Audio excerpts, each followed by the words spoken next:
हमारे व्यस्त जीवन में ईश्वर की आवाज़।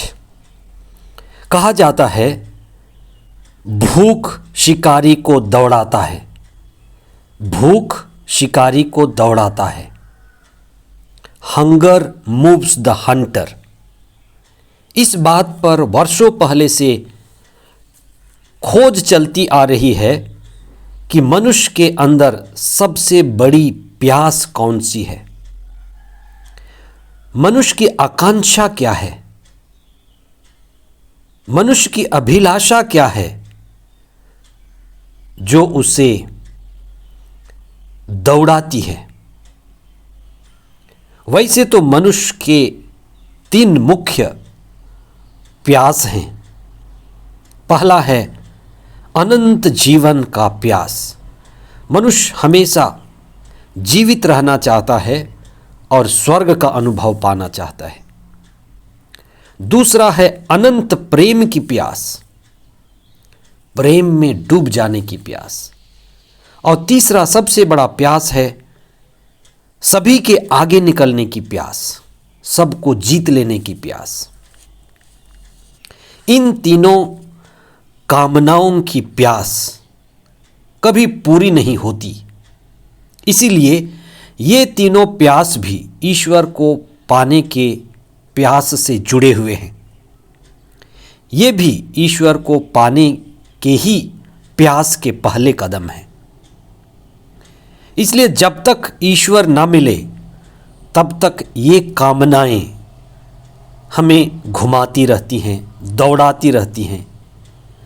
इसलिए इन सब को पाने के बाद भी हमारी प्यास अधूरी ही रह जाती है। एक दिन पता चलता है कि ये संसार कब्रिस्तान है।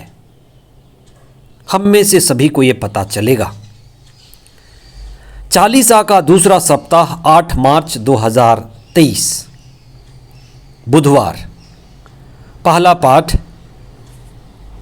नबी यिर्मयाह का ग्रंथ अध्याय 18 पद संख्याएं 18 से 20 तक और संत मत्ती का सुसमाचार अध्याय 20 पद संख्याएं 17 से 28 तक।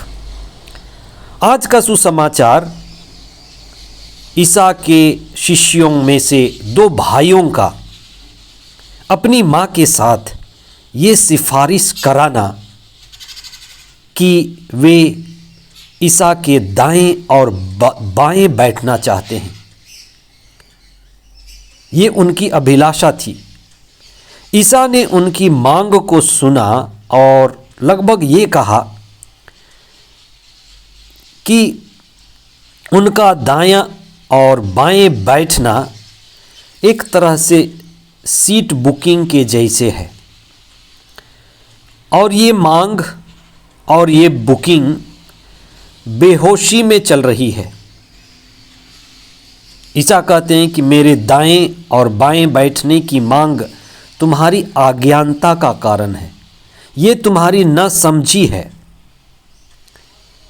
उनकी माता जबेदी और दोनों पुत्र जो ये अनजाने में कर रहे हैं, वे खुद के मौत की मांग कर रहे थे।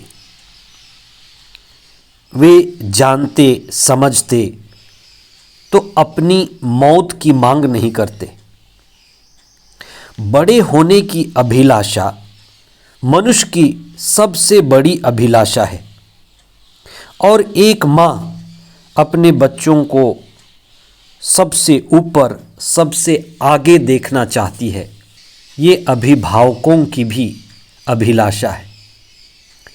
ईसा उन दोनों भाइयों के उत्साह और जिज्ञासा को चुनौती देते हैं क्योंकि ये सांसारिक है। ईसा ने उनसे पूछा कि क्या तुम बपतिस्मा ले सकते हो? जो प्याला मुझे पीना है पी सकते हो? यहाँ प्याला पीने का अर्थ ईसा के दुख भोग और क्रूस मृत्यु का है। क्या तुम भी, जो मैं दुख भोग झेलने वाला हूँ, क्रूस उठाने वाला हूँ, क्रूस पर मरने वाला हूँ, उसके लिए तैयार हो? अनजाने ही बिना समझे बुझे वे कह देते हैं, हम प्याला पी सकते हैं। ईसा ने उन्हें निराश नहीं किया, ना उन्हें नीचा दिखाया, लेकिन उन्हें सही मार्ग दिखाया कि बड़े होने का मार्ग क्या है, कि ऊपर उठने का मार्ग क्या है, कि तुम जो चाहते हो वास्तव में कैसे वहाँ तक पहुँच सकते हो।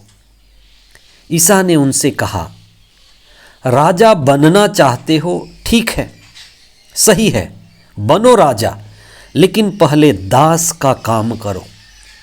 राजा के पद तक पहुंचने का मार्ग दास बनने से शुरू होता है। जीवन में पहला होने की चाह ठीक है, लेकिन वो अंतिम से शुरू होती है, विनम्रता से शुरू होती है।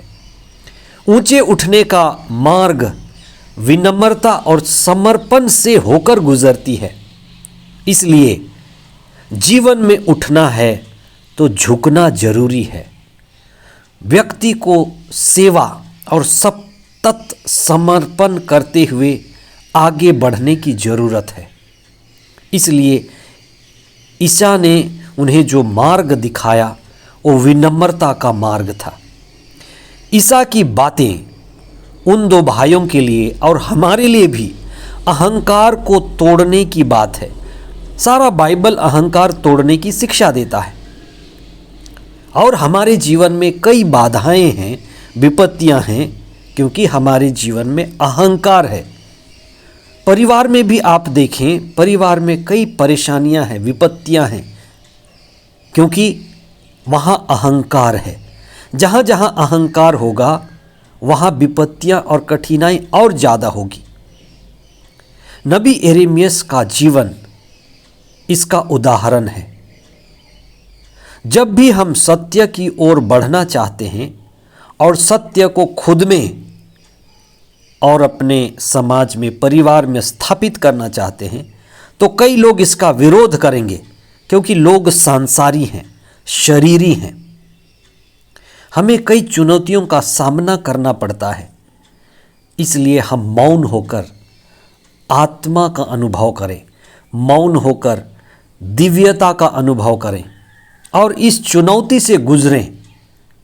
संसार का मूल्य अलग है, आध्यात्मिक मूल्य अलग है, और आध्यात्मिक मूल्य को बढ़ावा देने के लिए, आध्यात्मिक मूल्य में बढ़ने के लिए हमें दुख भोगना पड़ता है। जैसे ईसा को पड़ा, मृत्यु से होकर गुजरना पड़ता है, हमें गुजरना पड़ेगा।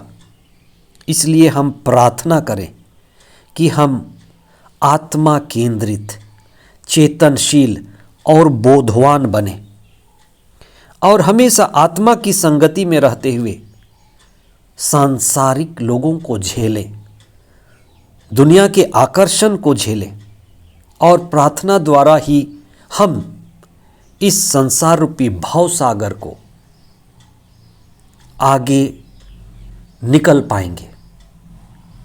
हम प्रार्थना करें, प्रभु हमें उस ओर ले चल जहां अनंत जीवन है, अनंत आनंद है। इस दुनिया के आगे भी अनंत की दुनिया है और इस जीवन के आगे भी परमात्मा का जीवन है। हमें वहीं ले चल, हमें वो सुख, शांति और परम आनंद प्रदान कर जिसके लिए आपने हमें बनाया है। आमीन।